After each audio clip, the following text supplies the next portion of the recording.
નમસ્કાર મિત્રો, સ્વાગત કરું છું આપણી આ યુટ્યુબ ચેનલમાં। આજે આપણે વાત કરવાના છીએ કે પોસ્ટ મેટ્રિક શિષ્યવૃત્તિ ફોર્મ વિશે, એટલે કે ડિજિટલ ગુજરાત સ્કોલરશિપ 2025માં જે ફોર્મ ભરવાના ચાલુ થઈ ગયા છે તેના વિશે ચર્ચા કરવાના છીએ।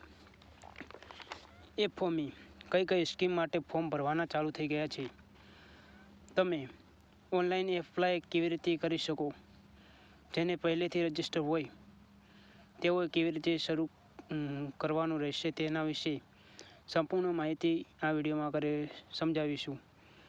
તો વિડીયોમાં લાસ્ટ સુધી જરૂર બન્યા રહેજો અને ચેનલને સબસ્ક્રાઈબ કરી લેજો, જેથી જરૂરી માહિતી જલ્દી તમારા સુધી મળી શકે। અને જો તમે અમારી વોટ્સઅપ ગ્રુપ કે ટેલિગ્રામ ગ્રુપને જોઈન ન કર્યું હોય તો વિડીયોના ડિસ્ક્રિપ્શનમાં લિંક આપેલી છે, તેને જરૂર જોઈન કરી લેજો।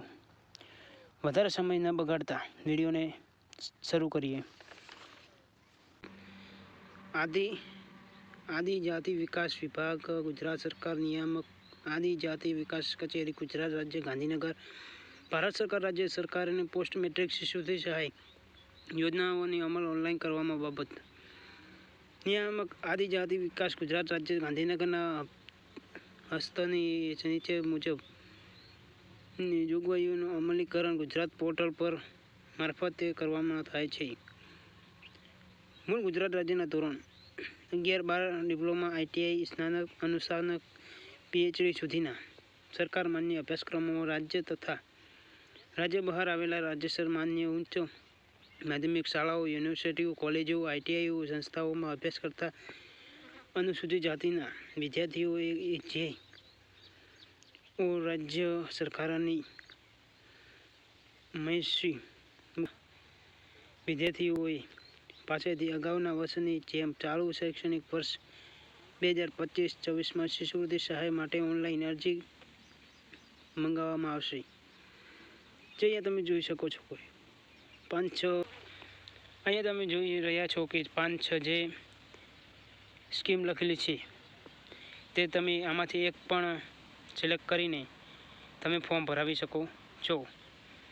અંતર્ગત શૈક્ષણિક વર્ષ 2025-26 માટે શાળા, કોલેજના, યુનિવર્સિટી, ITI સંસ્થા કક્ષાના અનુસૂચિત જાતિ જનજાતિ પત્ર ધરાવતા વિદ્યાર્થી માટે તારીખ 15/7/2025થી પોર્ટલ ખુલ્લું મૂકવામાં આવશે, જેની છેલ્લી તારીખ 31/8/2025 સુધીમાં શિષ્યવૃત્તિ સહાય મેળવવા માટે વેબસાઇટ www.digitalgujarat.gov.in પર ઓનલાઈન અરજીઓ કરવામાં જણાવવામાં આવશે।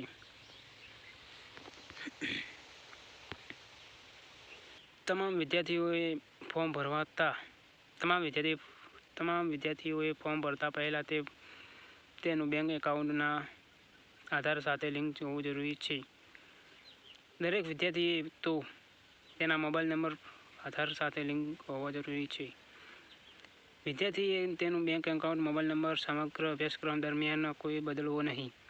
બેંક એકાઉન્ટ નંબર ડોક્યુમેન્ટ ઇનઓપરેટિવ કે ઇનએક્ટિવ ના થાય તેવું ધ્યાન રાખવું, તેમજ PPF, સુકન્યા નિધિ, જનધન એકાઉન્ટ, વધારા રકમ માટે કે FD એકાઉન્ટનો ઉપયોગ કરવાનો રહેશે નહીં। ઉચ્ચતર માધ્યમિક શાળા ધોરણ 11 ને 12 તમામ પ્રકારની કોલેજો, યુનિવર્સિટી, ITI સંસ્થાઓ કરવાની કાર્યવાહી।